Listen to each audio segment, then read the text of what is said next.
What's up, y'all? Hope you're having a happy Thanksgiving. We're here for Thursday. And what other thirstier day of the year is there than Thanksgiving? We're just here to take a look at the week ahead as it pertains to our love lives. See if there's anything we need to be on the lookout for, anything that we need to be aware of within ourselves or within others. What would behoove us to know this week as it pertains to our romantic lives? All right, so the first, we can't get away from this week. Healing family issues. Okay, first thing on the table is deal with family issues, and this is going to make your love life a lot smoother.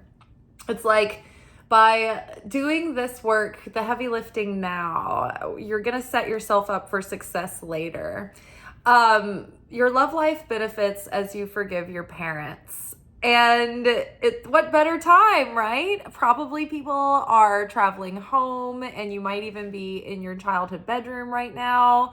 You've probably had, a travel day and everyone's been in each other's space. And I'm sure that there have been moments where painful or embarrassing memories have been brought up and you're like wanting to bicker and you're like, no, I'm trying to be different. How's it been going? So now is the perfect time to really witness the issues that spring forth in your gut and the heat in your face and the pounding in your heart when you're sitting at the table and you're just like white knuckling your fork. Your mouth sweats start and you're just like, look at those feelings, dissect those, and try to think back beyond this moment that's happening. But what does it remind you of in the distant past? What's really pissing you off most? It's not really the thing that's happening now. It's all the times that something related or similar has happened all these years. It's always this way, right? All of those things can come up this week for us to change our perspective about them, to finally heal those wounds, to let them go.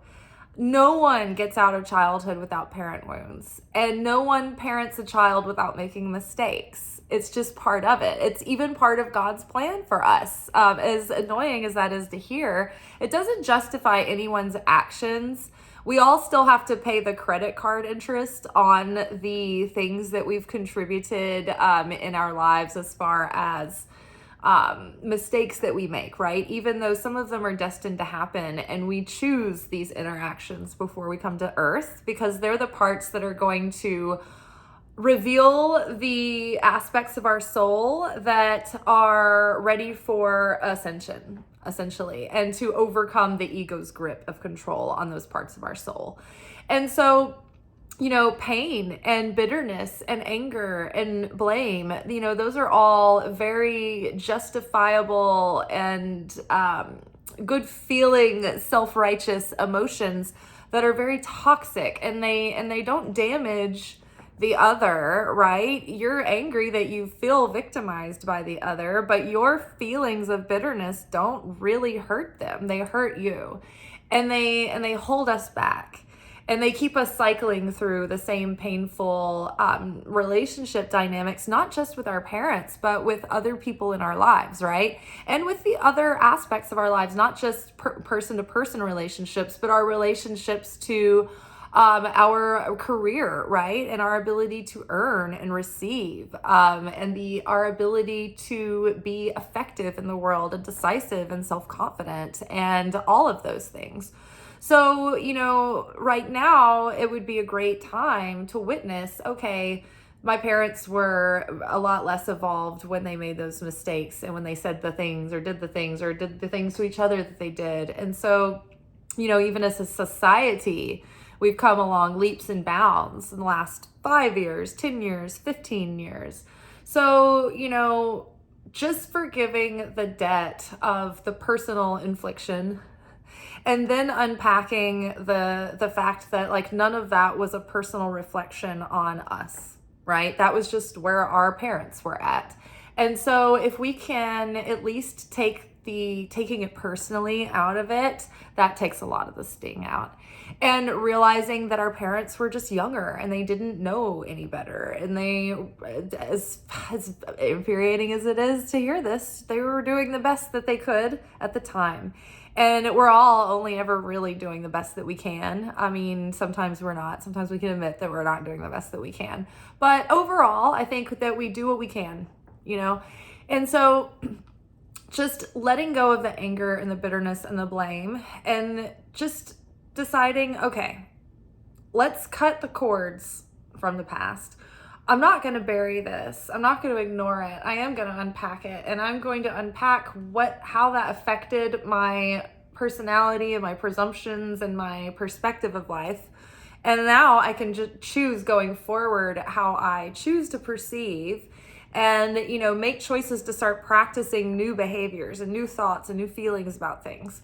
But it does take our active participation. Forgiveness and healing does not happen on its own, like the scab or something that heals on its own. Our soul, our spirit, our heart, it takes our personal effort and involvement to heal properly.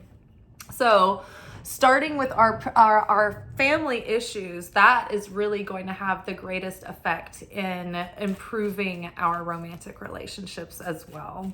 Because your father wound affects like how you go out and behave in the world, and your confidence and your self-assuredness and your ability to practice good boundaries and defend yourself and that kind of demonstration of self-worth. In your professional world, it's like your father wound affects your ability to have good, healthy structure or discipline or have like focus, right? You might have like shiny object syndrome and find yourself as being non-committal. The mother wound affects our internal world. It affects how we feel about ourselves. And so how we feel about ourselves often, you know, it contributes to how we act, or it most certainly does. So these wounds go hand in hand. And we all have both, you know, a mother and a father biologically, whether or not they were present or not. You can have a very unpresent person and still hurt you very much. Obviously, the absence of them is the wound in and of itself, and it compounds, right? Because there's so many things attached to the absence of a parent. Even if it was from death and it wasn't of their own doing, it's like there's still these, you know, pieces that feel like they weren't developed, you know, with that mentor archetype or whatever. So yeah, it leaves these spaces and these gaps, and it has an effect on, you know, what we perceive as a healthy relationship dynamic, right? We kind of gravitate to what feels familiar to us, what was modeled to us, and that's not necessarily good and healthy or right. So, you know, it takes seeing through what was demonstrated to us so that we don't go and just automatically repeat those dynamics, that we can choose to learn how to have healthy relationship skills and not bring those old family patterns into our new relationship. You deserve love. You are lovable. So again, you know, just underscoring what we just said is that as you heal the mother and father wounds, and as you forgive your mother and father, your own self-worth is healed by that, and your self-worth is deepened.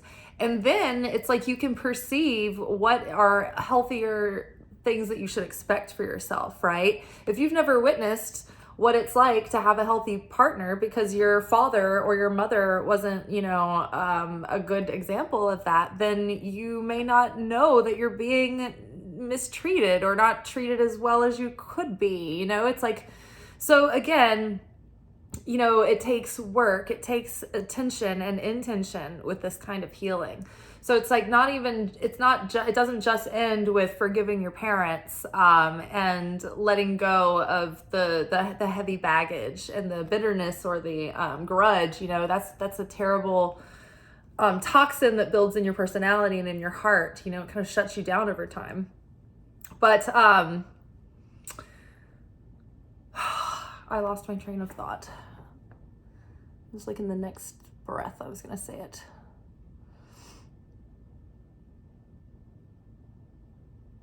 Oh, it's not just forgiving the parents, but it's also educating yourself on, you know, what healthy relationship dynamics look like between people, right? You know, what is healthy feminine energy? What is healthy masculine energy? It also helps to know what is toxic masculine energy, what is toxic feminine energy. And even if you are in a same gender relationship, we all have different balances of masculine and feminine energy. And it usually, like, there is one person in the relationship that weighs more on one energy and the other weighs more in the other. And that can, you know, be like passive as far as opposed to active. You know, it's not gender related necessarily. Okay, healing family issues, deepening our self-worth as a result. And as we deepen our self-worth, then things that are more authentically in alignment start to become attracted to us. Keep an open mind. Ooh, okay, here we go. I pulled the rest of the cards. Put these on the side. Okay, we got keep an open mind. Your soulmate may differ from your usual type and expectation. I have to be honest, I hate this card. I'm always feeling like it's like, this is probably someone dull that you're gonna hate, but this is your soulmate, so learn to deal with it. You'll learn to love each other. It feels like an arranged marriage from the universe, doesn't it? But it could be good. Like, it could be like someone that you were younger than you thought, right? You were like, hey, you know, wasn't really looking for someone younger, but here they are. Don't hate it. Yeah, or maybe, you know, it's just someone that you think, because of like the type of like profession or something that they're in, like you might think, oh, we won't have anything in common, but you might. Like, so just keep an open mind. I also feel like when this card comes up, it's like keep an openness in general, like as people are inviting you to things and, you know, trying to introduce you to people, it's like keep an open mind, because even if you're not meeting a person that you hit it off with, like you never know who they're friends with or what could happen just because you went to that event, right? It could send off like a domino effect, right? So keep an open mind. You know, you may not find your soulmate in the way that you're expecting to, or they may not be the type of person that you're expecting them to be. And that doesn't always mean that you're not going to be attracted to them or that they're going to be boring, or like that I always like to bring up in the movie Sense and Sensibility, which is based on the novel by Jane Austen. But it's like Kate Winslet is like in love with this like really hot peacock dude named Willoughby, and he jilts her. He's like, they have this like hot summertime affair, and then like he goes off to London to like do the socials thing, and like she's like waiting for him to come back, and then like she gets word that like he's been fucking around, and like, oh my god, and then she falls ill, and then this guy Colonel Fersen like comes to sit by her bedside and he reads her poetry, and he's like Alan Rickman, which we all love Alan Rickman, but like he's not as sexy as Willoughby. We all know it. He's just like the stable, the dependable, the secure guy who just comes and reads to her at her bedside, and then she's like, oh well, he was good to me, and then that's who she ends up with. It's like, oh, barf, not having it. We're not ending up with Colonel Person. So just don't worry, it's not gonna be the boring Colonel. Playfulness, yay. Get out there and have fun. Don't take everything so seriously. Don't put so much pressure on your love life to deliver. And because everybody is always right, and this is what everybody always says, is that it always happens when you're least expecting it. And even if you're in a relationship, it's like, just have fun. Just have a good time. The relationships rarely progress because there's so much pressure being put on them. And people usually don't like evolve because you're putting pressure on them. People only evolve because they want to, because the universe is putting pressure on them. And so in the meantime, as Kabbalah students, we learn that we're never like praying or like working to like hopefully change someone else. We are only ever praying that we will have the strength to either, you know, see something differently or endure a situation or leave, right? We're looking for strength and wisdom to show up and to face the truth of the situation and accept the truth of that person without trying to change them. And maybe Creator will help them spontaneously up level if, that they merit that, but we are not. The point is not for us to be trying to like hope other people will change. So putting pressure, it just kind of sours everything. There's just better ways to inspire. But yeah, I mean, more momentum grows when things are light and playful. It doesn't mean that there can't be like realness to it or meat to the connection. But yeah, I think playfulness is the thing that's going to add to your magnetism, especially for this week. We've got so much running around for the holidays, and it's like, don't put too much pressure on anything. Just show up, just float through, and, if anything happens this week, great. And if not, it'll show up when you're least expecting it. But the watched pot will never boil. That's why we have to let go of control issues. Just go have fun, go play, let go of control, allow the situation to unfold naturally. So like Creator has a plan in store and there is timing involved. And so even if you met the right person, if it was in the wrong time, it would be unripe and it would be sour and it wouldn't work out. And it would just be ruined and it would start off with a stain. And even if you got to come back around later, there should be like that thing, the beginning where you messed it up. So just trust that it's all unfolding in natural, good, divine timing, doing our part to heal ourselves and heal our family issues in the meantime and deepen our own self-worth, right? In the meantime. And then we're being open, we're keeping an open mind, we're keeping ourselves happy and playful, and we're like surrendering and accepting the moment. We're letting go of control issues and loving ourselves first. Focusing on the deep inner work, focusing on our own healthy routines, right? Focusing on taking great care of our household and our kingdom and our life. That way, when we do meet someone, we're ready to receive them. It's like, yeah, I got my shit together. Like, cool, let's go hit up the farmer's market. Let's go grab a drink. I've got my shit together, so I don't have a bunch of crises to deal with. I don't have a bunch of like issues of why I can't, just go off and, have fun and enjoy life, right?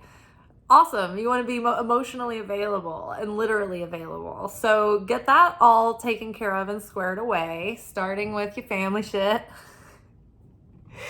starting with our daddy issues. Let's deal with those first. Notice how it's the father depicted in this picture. Oh my God. The mother is screaming from behind. So starting with all of that, love yourself first. That's the most powerful thing you can do, because if you don't love yourself, then you do not know how to demonstrate to someone else to love you. You won't be able to receive their love and you won't be able to properly love them.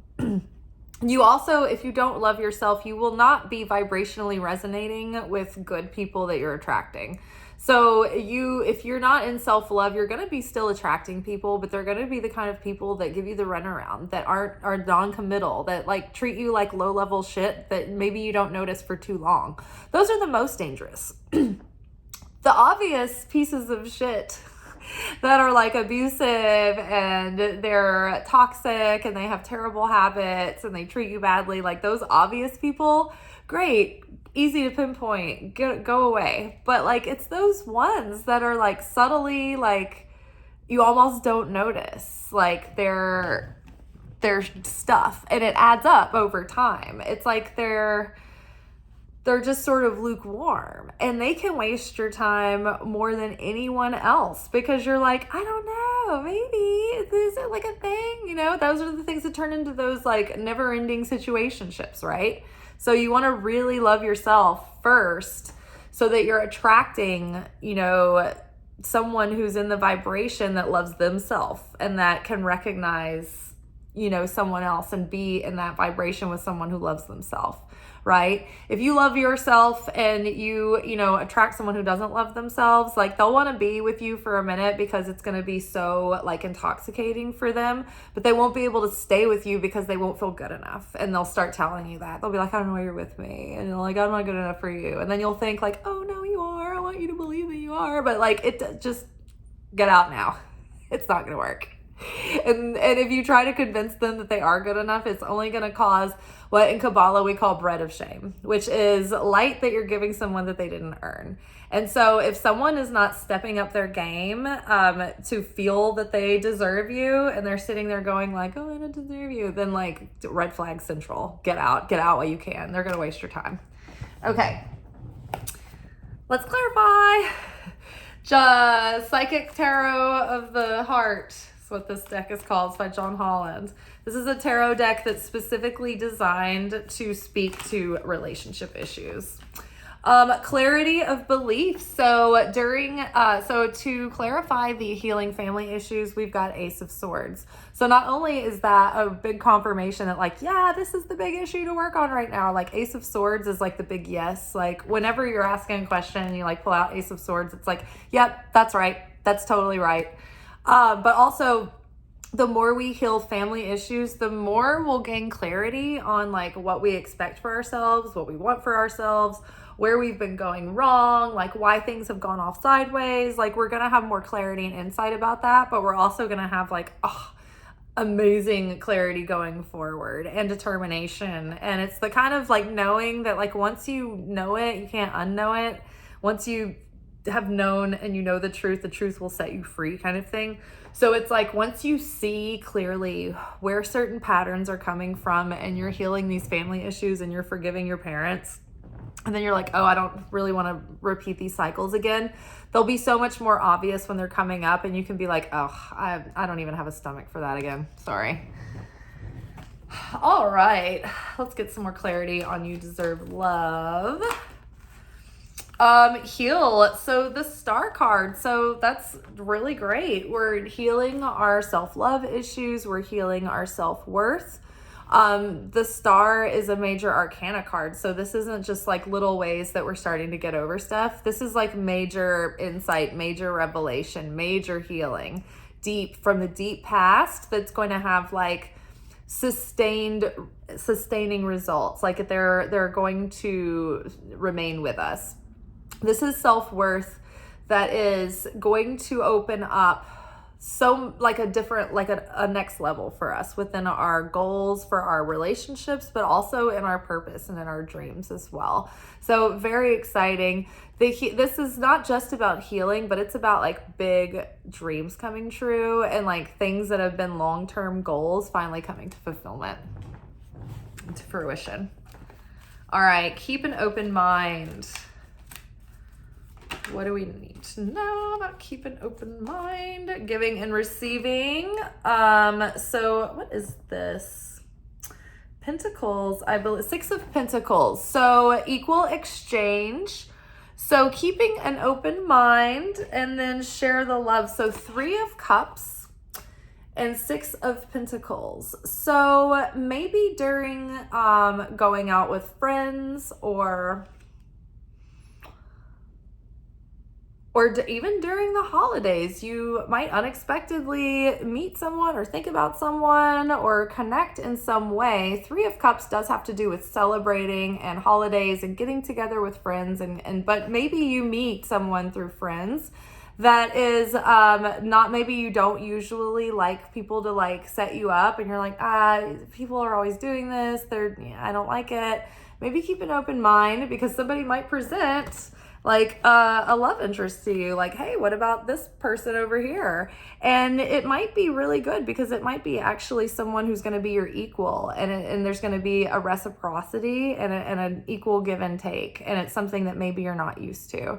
So keep an open mind. Maybe accept invitations if you're extended invitations. There could be good chances to meet people in those situations. Playfulness, that would play into playfulness too, because if you're not feeling playful, it's hard to like motivate yourself to like go out when people invite you out or like go to a party if you're like not in the mood, but just make yourself in the mood. Strengthening bonds. So Ace of Wands, this is like attraction. This is the phallus. This is new passion, new beginnings, seeds well planted. It's very fertile energy. It's like pregnancy energy. So if you are trying to get pregnant, like this might be a good week to do that. You might find out that you're pregnant. Like, look at this passageway. It actually looks like a vaginal canal in a way. But yeah, bear that in mind. And if you're not trying to get pregnant, also bear that in mind. But strengthening bonds, something is happening, and it's going to be starting from within with our own self-worth. And the stronger our self-worth is and the stronger our own self-love is, then that is going to make us more radiant and more magnetic. And that's going to be pulling things towards us. So it's going to be our playfulness that's going to make us the most magnetic, the most attractive. It's going to make us the most appealing. Okay, let go of control issues. What is this? Move 7. Okay, awesome. So the Chariot. So if you are letting go of control issues, you're lighthearted, having fun, this is going to move things along a lot faster than if you're putting a bunch of pressure and seriousness on a situation. The Chariot card, there's forward movement, but only by like discipline and like intentional action and by balancing these masculine and feminine impulses. So in order to get a relationship off to a good start, it does maintain balance. It requires to maintain balance, and you have to maintain balance of your own personal interdependence while you're slowly integrating someone into your life. And so if you want to progress something along and get momentum going, like in a relationship, in a new relationship, the best way to do that is to go slow in the beginning instead of going fast. The thing is, when you're moving fast in a relationship, it seems like everything's progressing quickly, everything's going well. They want to be with me as much as I want to be with them. Then we want to spend all this time together, back-to-back dates, meeting family, like right away, talks about moving in. It all seems like it's going to go in the keep going in that forward momentum, right? But what usually happens is that when things go forward too fast, you hit a wall, and then there's a plateau, and then things stagnate, and then they fizzle out. If you go slow in the beginning, and even though you want to go faster and the other person wants to go faster, you take it slow and you build an emotional and like intellectual bond and infrastructure to build on. You go slow in the beginning. That way, once things start gradually building the momentum, then the excitement starts to happen when there's already a bit of like, we've already got a head start, right? We've already got some emotional like groundwork laid. There's already some bonding there. And so then the deeper you go, it's like, wow, the more excitement is built. The excitement is building around a time when there's more, like you can have a grounded trust that you know more about this person and that you don't feel like you're rushing too forward into a direction that you didn't see yourself heading in, right? This is particularly happens with guys. They're like, oh my God, let's go so fast. I love this. I'm just like so high on our love. And then all of a sudden they're like, whoa, hold on. We're all of a sudden in Seriousville and Commitmentville and oh my God, and where is this going? Whereas if you, the female, or if you, whoever is taking this role in the relationship, maintain a slower pace, there's like this desire for more, and then you don't get somewhere faster than you expected. And then you're not startled once you find yourself there.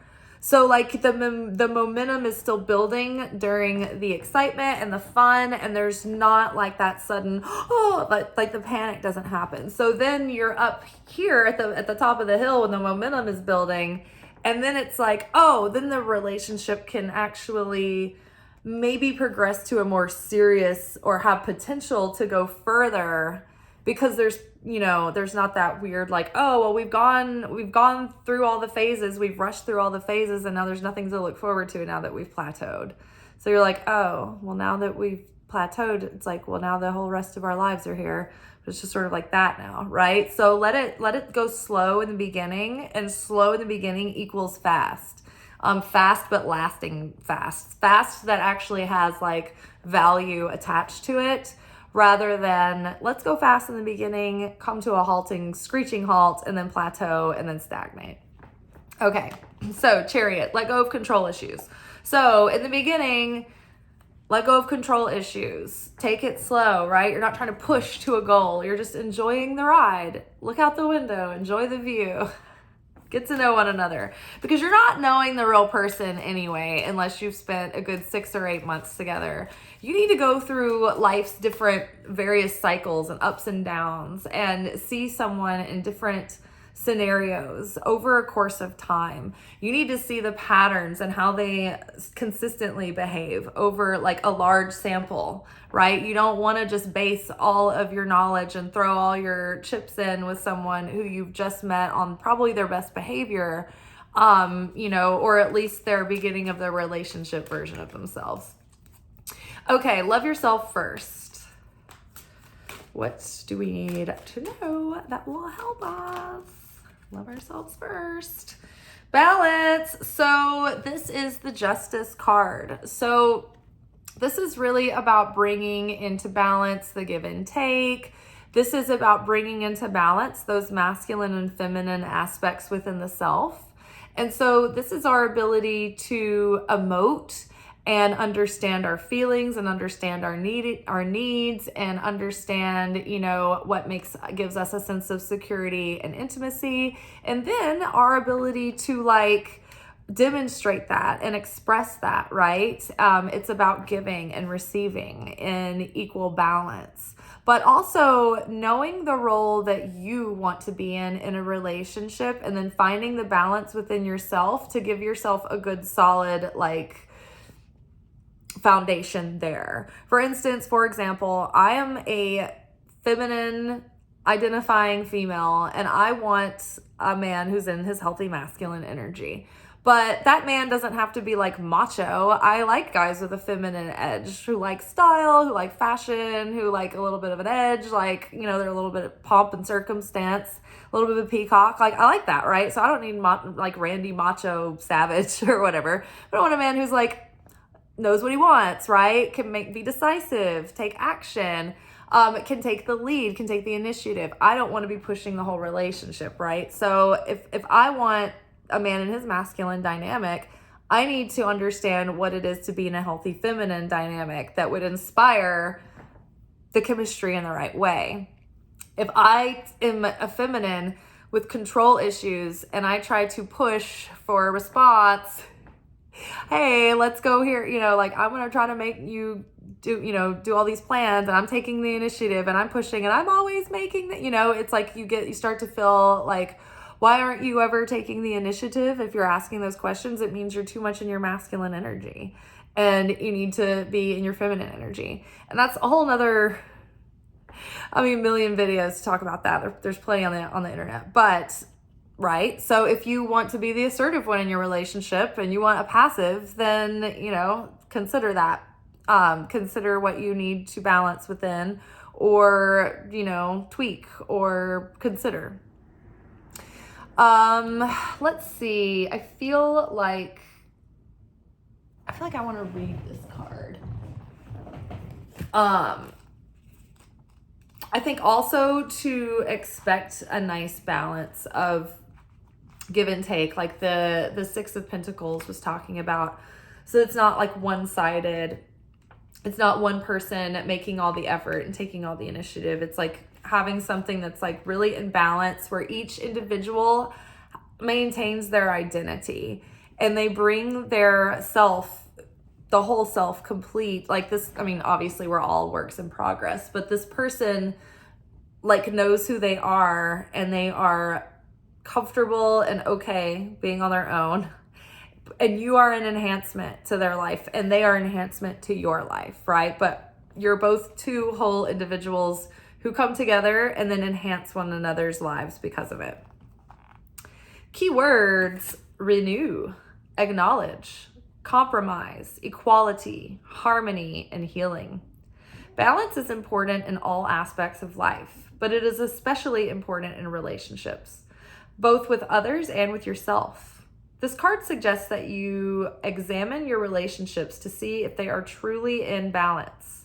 A healthy relationship should include time to be together as well as time to be apart. Take some time in peaceful solitude to renew your acquaintance with yourself. Acknowledge what you bring to the relationship and what your partner brings to the relationship. Ensure that you both play an equal role and that no one person dominates. Compromise is required in order for a relationship to be harmonious. Be willing to give and receive. By finding the middle ground, you'll help to ensure that your needs and the needs of your partner are met. Compromise also includes accepting that people are individuals with different personalities and ways of looking at the world. Embrace your differences, rejoice in your similarities.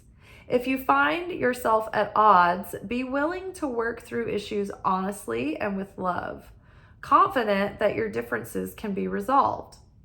This is an excellent time to This is an excellent time to help heal discordant relationships by bringing them into better balance. If you're seeking a romantic relationship, balancing aspects of your own life will open the way to new love. Also, making sure that your relationships with family and friends are in balance will set the tone for the new romance that is on its way to you.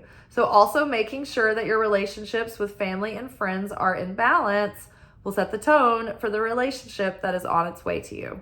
So healing family issues. I embrace our differences and bring balance and healing to my relationships. Temperance. Oh, this is temperance, not justice. Interesting. Oh, wait, did I? Nope.